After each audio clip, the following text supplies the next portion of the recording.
I never thought I would find myself in a situation like this, facing my mother, stepbrother, and a sea of distant relatives, all of them accusing me of being selfish. My dad had built the house where I grew up, and to me, it was more than just a building. It was a legacy. He had put his heart and soul into creating it, piece by piece, and when he passed, I knew that his wishes were clear. He wanted the house to stay in the family, preserved as he had left it. But as soon as the will was read, I realized not everyone felt the same way. My name is Jack, and I'm 34. I'm the eldest of 2 children, though my younger sister Lisa isn't my biological sister. My mom remarried Steve when I was 15. They had a daughter together, Emily, who's now 8. Since Dad passed away last year, everything started to fall apart. The family dynamic shifted, and what once seemed like a peaceful, loving unit turned into a battleground. Everyone started pulling in different directions, and the house became the center of it all. It wasn't just about a building, it was about what it represented. My father had worked tirelessly on it for years. He'd built the house with his own hands, restoring old woodwork, putting in detailed touches that made it unique. He even had a workshop where I learned woodworking, the place where I spent countless weekends with him, building things, learning about life, and gaining wisdom that has stuck with me ever since. When he passed, I wasn't expecting things to be easy. I knew my mom, Steve, and Lisa would have their own plans for the house, but I didn't anticipate just how quickly those plans would conflict with mine. You see, my dad had left the house to me. The will was clear. He had written it explicitly. The house, its contents, and the workshop are to be left to Jack, my son. He has always shared my values, and I trust him to preserve what I have built. Dad had made his wishes abundantly clear, but that didn't seem to matter to my mom or Steve. As soon as the will was read, my mom started making demands. She wanted me to let her stay in the house rent-free, claiming that it was her home too. I reminded her that Dad had made his wishes clear, and that I wasn't trying to be cruel, but I had to honor his legacy. But she didn't take that well. She argued that I was being cold-hearted, that I was throwing her out, and that I was doing this all for the wrong reasons. Things escalated quickly. Lisa, my stepsister, got involved. She's 22 and pregnant with her first child. Suddenly, everything shifted into a new territory, one where guilt and emotions ran wild. My mom immediately started using Lisa's pregnancy as leverage. "How could you treat your stepsister like this, Jack?" she cried.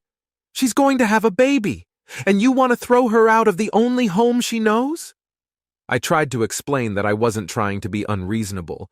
Lisa wasn't my sister by blood, and I had every right to protect the home that my father had worked so hard to build. But my mom wouldn't hear any of it.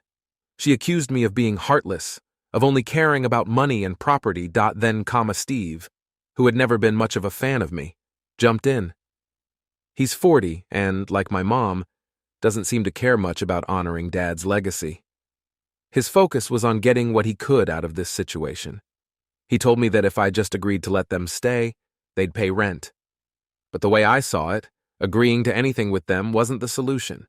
I knew it wouldn't last, that they'd never keep their word. At first, I tried to reason with them, but after the emotional manipulation started, and I began to see how they were trying to guilt me into backing down, I knew I had to take a stand. The pressure was relentless. My mom would call me every day, sometimes crying, sometimes angry, sometimes pleading. "I raised you, Jack," she would say.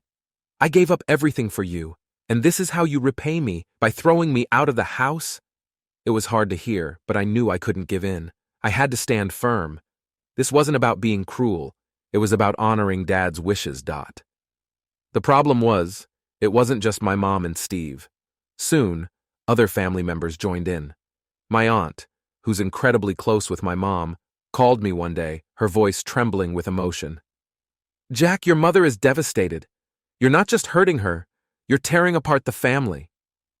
I tried to explain that this was about preserving Dad's memory, about maintaining what he had worked so hard for. But she didn't understand. She was so focused on the idea of family loyalty that she couldn't see what I was trying to protect. The messages kept coming. My uncle, a local real estate agent, sent me long texts about how difficult the rental market was and how I was going to regret pushing them out. Even distant cousins who I hardly knew began sending messages about family loyalty and how I was supposed to honor my mother. It felt like I was under siege. But I held firm. I knew my father's wishes, and I had to honor them. But the hardest part was the reaction from the people who had known me the longest. People I had grown up with, people who had been a part of my life for years, started to turn against me. They criticized my decision, telling me I was wrong, that I should have been more compassionate, that I was damaging Dad's reputation by being so harsh. It was like every person I thought I could trust was now on the other side, against me. They didn't see it from my point of view. They didn't understand that this wasn't about money or about being cruel. It was about doing what was right by Dad. I was alone in this fight. It felt like no one cared about the house as much as I did. No one understood what it meant to me. And as much as I tried to explain myself, the pressure from my mom, Steve, and the rest of the family kept building. It was exhausting. But I had to keep pushing forward. I had to protect Dad's legacy, no matter the cost. I gave them a deadline. 2 weeks. They had 2 weeks to come up with new plans, new living arrangements, no more excuses. I wasn't going to cave in. I knew this was going to be difficult, but I was ready to face it head on. After all, this was Dad's house, not just a house, and sometimes doing what's right means being the villain in everyone else's story. But I knew I had no other choice. This is where things began to take a turn. The emotional manipulation was relentless, and things were about to escalate to a point I hadn't anticipated. But as I prepared for the final deadline, something unexpected happened. The 2-week deadline I set for my mom and Steve came and went, but the pressure didn't ease up. If anything, it only intensified. Every day was another round of guilt-tripping, emotional manipulation, and desperate attempts to get me to change my mind. My mom would call me multiple times a day, sometimes screaming, sometimes crying, always trying to make me feel like I was betraying her. I couldn't take it anymore, but I knew I had to stay strong.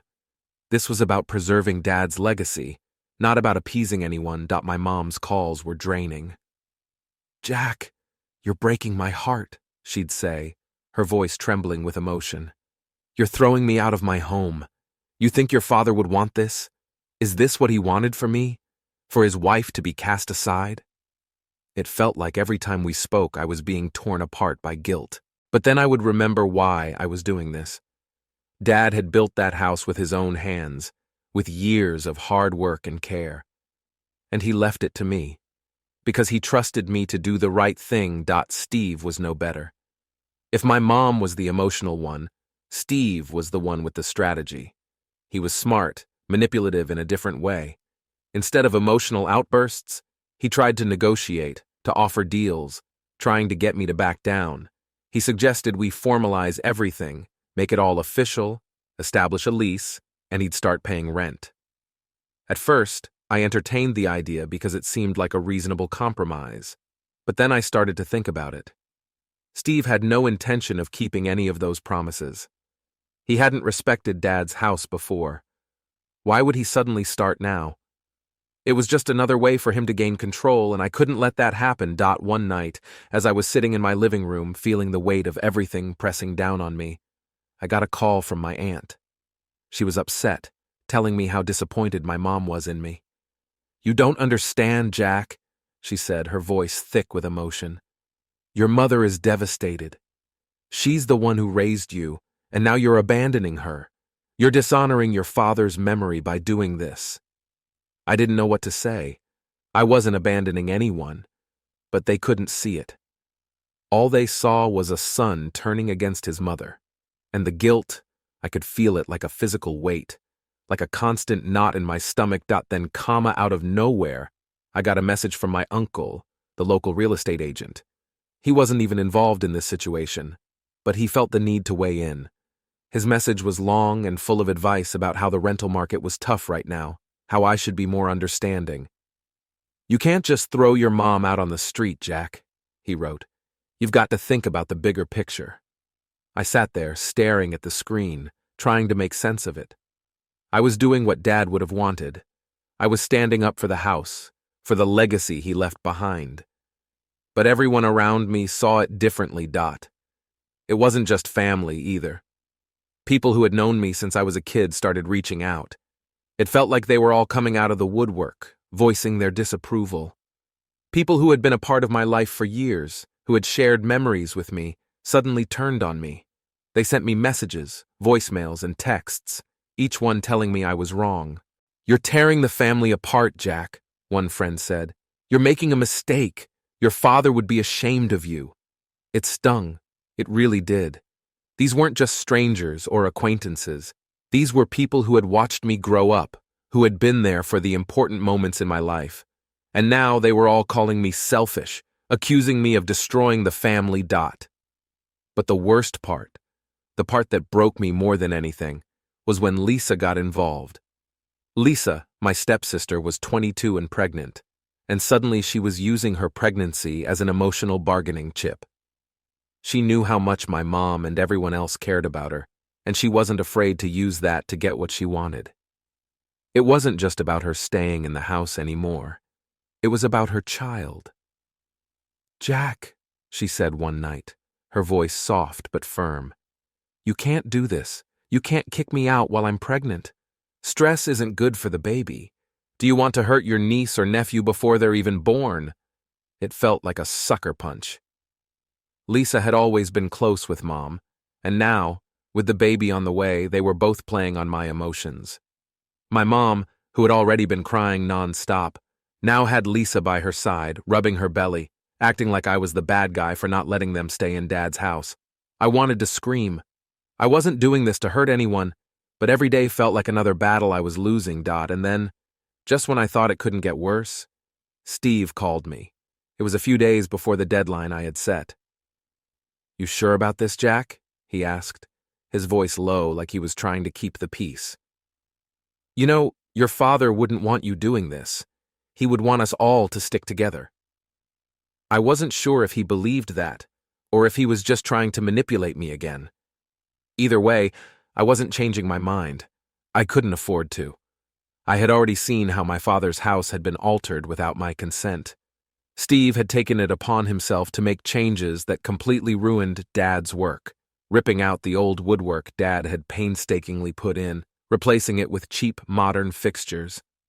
I'd walked through the house, looking at the mess they'd made, and it broke my heart. Dad had poured so much of himself into this place. It wasn't just a house, it was his art. And now it was being destroyed. The final straw came when I walked into the living room one afternoon and found my mom sitting there, crying. Lisa was sitting next to her, her hand on Mom's shoulder. I knew what was coming. I could see it in their eyes. They were about to do everything they could to make me feel like the worst son in the world. The guilt tripping had gone into overdrive. "You know," Mom sobbed, "your father would be so disappointed in you. I gave everything to raise you, Jack. I put everything aside for you, and this is how you repay me?" It took everything in me not to break down right there, but I knew I had to stay strong.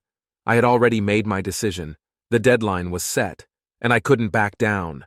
I wasn't just fighting for the house. I was fighting for what my father had stood for. He had worked his whole life to create something meaningful, something beautiful, and I wasn't going to let it be destroyed. That was when I decided I needed to take a stronger stance. I wasn't going to let them manipulate me any longer. I called Mr. Anderson, the lawyer, and asked him to make everything official. He helped me prepare the notice to vacate and ensured all the paperwork was in order. I wasn't doing this out of spite, but out of respect. For my father, for the house, for everything he had worked for. And it didn't matter if I became the villain in their story. Sometimes, doing the right thing means taking on the role of the bad guy. But the real test was yet to come. The weeks that followed were some of the hardest of my life. The pressure didn't let up. Mom had been relentless, trying everything she could to change my mind. Every single day, I got calls, texts, and emotional outbursts. One day, she would be screaming at me, saying things like, "I raised you, I gave up my life for you." And the next, she'd be crying, reminding me how much she had sacrificed. Her guilt-tripping was non-stop. Steve wasn't much better. He initially tried intimidation, but when that didn't work, he shifted tactics. He started suggesting we make a formal lease agreement and offered to start paying rent, as if that would fix everything. I couldn't trust them to keep their word after what they'd done to Dad's house. Steve's changes were careless at best, destroying the original craftsmanship Dad had painstakingly put into the house. I knew they wouldn't respect any agreement. They'd pushed me to the limit, and this was where I had to draw the line. I tried to keep my cool, but it wasn't easy. Every time I'd get a message from Mom or Steve, it felt like a personal attack. Some of Dad's old business partners even called to weigh in, telling me how disappointed they were in me. The emotional manipulation was relentless, but I had to remind myself of why I was doing this. This wasn't about being cruel. It was about protecting Dad's legacy. One day, I walked into the house, and it was like an emotional battlefield. There were people gathered on the front lawn, family, friends, even some of Dad's former business associates. They were all there to talk sense into me. The topic was family loyalty and honoring my parents, of course. I couldn't believe it. These were people who hadn't even been to Dad's funeral now, suddenly acting like they knew what he would have wanted. Mom had turned this into some kind of intervention. For 2 hours, I listened to people accuse me of being a terrible son.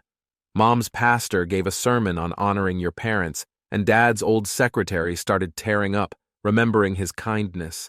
It was all a performance, a calculated attempt to wear me down. But the worst part came when Lisa stood up. She placed her hands on her pregnant belly, looking at me with those pleading eyes. She talked about how stressed out she was and how it could harm her baby. She was practically begging me to reconsider. Mom, of course, was crying next to her, playing the martyr. A few women from church were glaring at me, and it felt like the whole world was turning against me. I felt like I was being suffocated by their expectations. Then something unexpected happened. As I sat there, listening to all the emotional manipulation, a strange calm came over me. I remembered my dad's voice in my head. He used to tell me, "Stand your ground when you know you're right." It wasn't easy, but I knew he would have backed me in this moment. I stood up, took a deep breath, and looked around at the group.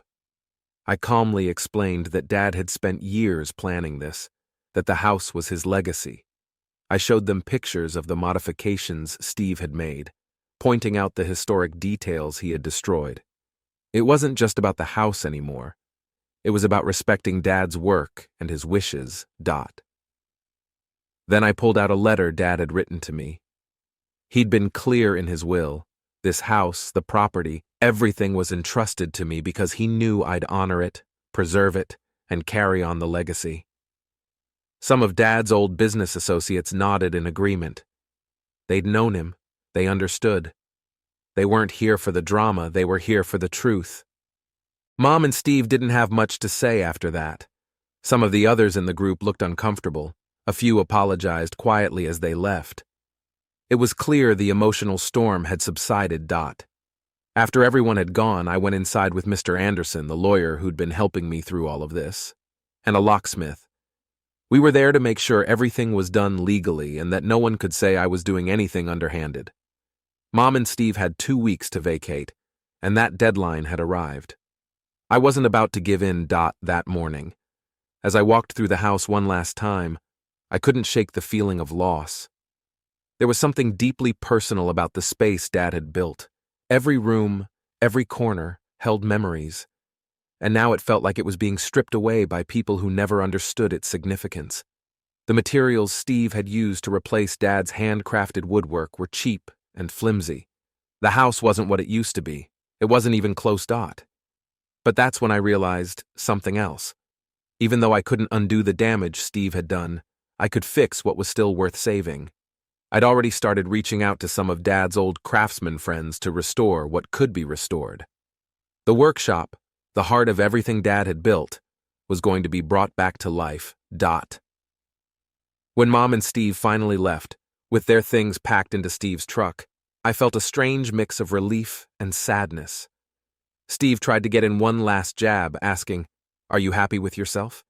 Dad would be so proud of how you treated your mother." But I didn't answer. I didn't need to. I knew what Dad would have wanted, and I knew I'd done the right thing. After they were gone, I walked through the house one last time. The place felt empty, not just because of the void they'd left behind, but because of everything that had been lost. But I knew what had to be done. The legacy my father had created was too important to let slip away, and I was going to do everything I could to preserve it, even if it meant walking away from family. Dad had always said that integrity was about doing the right thing, even when it hurts. And that's exactly what I'd done. I wasn't the villain in this story, no matter what anyone else thought. I was just a son, standing up for what was right. It didn't take long before things began to settle down. The chaos of that day, the emotional ambush, the manipulation, the shouting, the silence after everyone had left, was still fresh in my mind, but life had a way of moving forward. The hardest part, I think, was seeing how much the decision had alienated me from everyone. The calls and messages stopped coming. At least from those I'd once called family. Mom was staying with her sister, Steve was busy with his own life, and Lisa, well, she was just trying to survive the storm they'd all created. I had no illusions that our relationship would ever be the same. I had chosen to stand firm on what I believed was right, even if that meant losing the people I had once loved. The silence was deafening, but I had to accept that sometimes the right choice doesn't come with applause. The hardest part, however, wasn't just the rejection. It was dealing with the aftermath. I couldn't help but feel the weight of the distance between me and my extended family. The few relatives who still reached out were quick to scold me, expressing their disappointment. It felt like every day I was being bombarded with more guilt, more pressure, more judgment. People who hadn't walked a single step in my shoes now acted as though they understood everything, as though they knew the pain I'd carried for years. Social media didn't make it any easier. Steve's children started posting their own versions of events, portraying me as the villain who had cruelly thrown their mother out on the street. The more they posted, the more it felt like my world was closing in. Every time I opened Facebook or Instagram, there was another heartbreaking update about how poor Mom was doing, how she had been thrown out of her home. The posts were full of sympathy, but no one seemed to ask the real questions. No one seemed to care that Mom had been living rent-free for years, had made unapproved changes to the house, and had completely disregarded Dad's wishes. I couldn't respond to the posts. I knew any attempt to explain myself would only fuel the fire. I had to let it all go.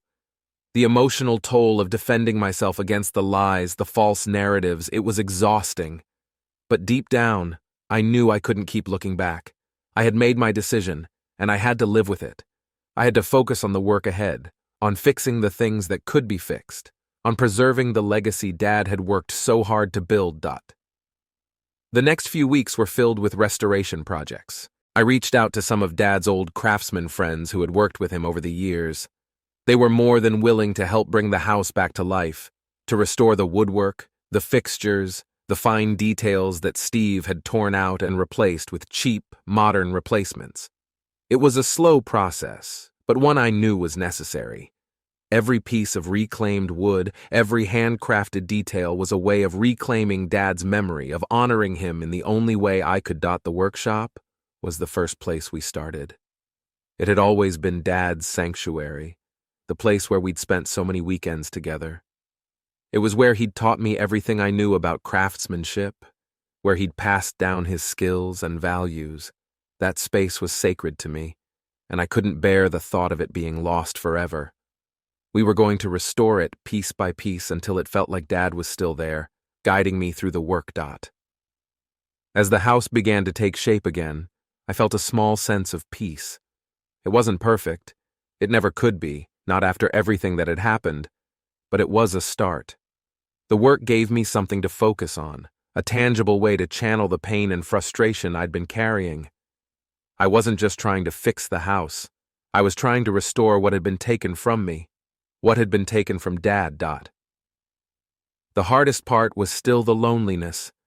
Emily, my girlfriend, had been my rock through all of this. She'd supported me when no one else would, reminding me of Dad's letter whenever I doubted myself. It wasn't easy, but she kept me grounded. She reminded me that I was doing the right thing, that sometimes doing the right thing comes at a cost. She had a way of putting things into perspective, of helping me see that I wasn't alone, even when it felt like the whole world was against me. One evening, after a long day of work on the house, I sat down with Emily and talked about everything. I told her how hard it had been, how much it hurt to lose my family, to lose the people I had once trusted. I talked about how I felt like I was carrying the weight of Dad's legacy alone. "I know you're doing the right thing," she said softly, taking my hand. "But it's okay to let yourself feel the pain too. You don't have to do this all by yourself." That's when I realized something. I had been so focused on fixing the house, on preserving Dad's legacy, that I had neglected to take care of myself.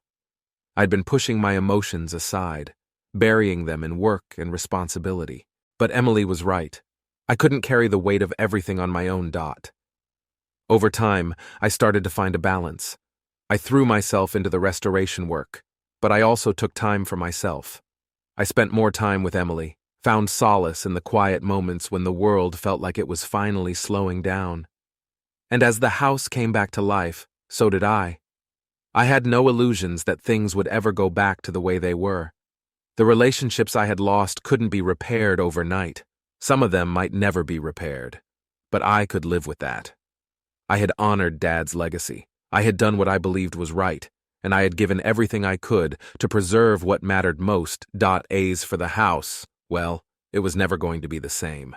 But it was still a piece of Dad. It was still his creation, and now it was mine to care for, mine to restore, and hopefully someday it would be a place where my own children could learn the lessons he had taught me. Integrity isn't easy, and standing by your principles doesn't always lead to easy answers. But I knew that in the end, my father would have understood, and that in itself was enough. It had been a few months since the chaos had unfolded. The silence between me and my family was still thick, but it wasn't suffocating anymore. I had stopped looking for validation from people who didn't understand my choices, people who couldn't see beyond their own perspective. I wasn't looking for anyone's approval anymore, and that realization brought a quiet peace with it. The house, though, that was where the real work was. There were days I wondered if I'd ever finish the restoration, if the house would ever truly feel like Dad's again. It seemed like every time I restored one thing, I discovered another part that had been altered, ruined, or removed altogether. But slowly, steadily, the house began to take shape again. We replaced the hand-carved woodwork that Steve had torn out, restored the windows Dad had custom built, and reintroduced the small touches that had made this house feel like home. I spent countless hours there, working late into the night, alone in the quiet of the house that had once been filled with Dad's presence. The workshop was coming together beautifully. Each piece of wood that I restored felt like a tribute to him. I'd catch myself running my fingers along the grain, feeling the years of history that were still embedded in the wood. Dad had built this place with his hands, had crafted it to be his legacy. I was doing my best to honor that, to bring it back to life the way it was meant to be. The hardest part, though, wasn't just the work. It was the memories that came with it. Every nail I drove into the floorboards, every coat of varnish I applied, brought a rush of memories of Dad. I remembered how he'd show me the right way to handle tools, how he'd explain the difference between good craftsmanship and poor shortcuts. But the memories were bittersweet. Every time I thought I had a moment of peace, the thought would hit me. He was gone. I would never hear his voice again, never sit in that workshop with him, never learn anything new from him. The house had always been a reflection of him, a product of his values, his skills, his dreams. And now, I was the one responsible for it. It was both an honor and a burden. Sometimes I wondered if I was truly up for the task. But then, I'd remember his words. Integrity is about doing the right thing even when it hurts. And that was enough to keep me going, to keep putting one foot in front of the other. As the house began to take shape again, I noticed something unexpected. People started to notice. Neighbors who hadn't spoken to me in months began to pop up, offering small, cautious greetings. I wasn't sure if they were coming because they missed the house, or because they were curious about how things were turning out. But either way, it felt like a small victory. It felt like the house, like Dad's legacy, was slowly but surely becoming something to be proud of again. It wasn't just my project anymore. It was a community effort. The more I worked on it, the more I felt like people were starting to understand why I had fought so hard to preserve it. And then there was Emily. She had become more than just my girlfriend. She was my anchor. Through all the madness, she was the one person who truly understood why I had done what I did. She didn't judge me, didn't tell me I was wrong. She supported me without question, without hesitation. She was there every step of the way, whether it was with a cup of coffee in the morning or a comforting word when the weight of everything got too heavy. I remember one night, after a long day of work, I sat with her in the living room, watching the sunset through the big windows that had been so carefully restored. It was the first time in weeks that I felt a sense of contentment, a peace that had been hard to come by. "You know," she said, her voice soft, "this place is really coming together. It's starting to look like it was meant to be." I nodded, staring out the window. "It is. It's not perfect, but it's getting there. Every day, I see it coming back to life a little more." She smiled and squeezed my hand. "Your dad would be proud of you. I think he'd be proud of how you've honored him, even when it hasn't been easy." Her words hit me in a way I didn't expect. Maybe it was the exhaustion, or maybe it was the relief of finally seeing some progress. But in that moment, I realized something important. It wasn't just about the house. It wasn't just about fixing the things that had been broken. It was about keeping Dad's memory alive, about carrying forward the lessons he had taught me. It was about being the man he had raised me to be. As I sat there with Emily, I felt like I was finally starting to move forward. The past had been painful, but it was also shaping me into someone stronger, someone who understood the importance of standing up for what was right, even when it wasn't easy. I thought about Emma, my little girl. I hadn't told her the full story yet. She was too young to understand. But someday I would. She would know about her grandfather, about the legacy he had built with his hands, and about how I had worked to preserve it. I wanted her to grow up knowing that family wasn't just about blood. It was about values, about doing the right thing, and about standing up for what you believe in, even when the world tells you to back down. The house wasn't just a structure. It was a testament to everything Dad had built, everything he had taught me. And as long as I had breath in my lungs, I was going to protect it, that the work wasn't over. But for the first time in a long while, I could see the light at the end of the tunnel. The restoration was almost complete, and with it, a sense of closure. No, the past wouldn't be the same. The relationships I had lost might never be restored. But I had honored Dad. I had preserved his legacy. And that, in the end, was all I could ever do. I knew I'd never fully repair the fractures in my family, and I'd come to accept that. The restoration of Dad's house was complete, but the emotional restoration would take much longer, if it ever happened at all. Some things just couldn't be fixed, no matter how hard you tried, no matter how many hours you put in. But that was okay. I was at peace with it. The house felt like Dad again. Strong, solid, full of history and love. It wasn't perfect. Some of the finer details, the little things Dad had worked on, had been lost forever. But the heart of it, the soul of the place, was back. The craftsmanship, the thought that had gone into every corner, every piece of wood, every nail, it was all there. It was as if he was there with me every time I walked through those rooms, every time I ran my fingers along the grain of the wood.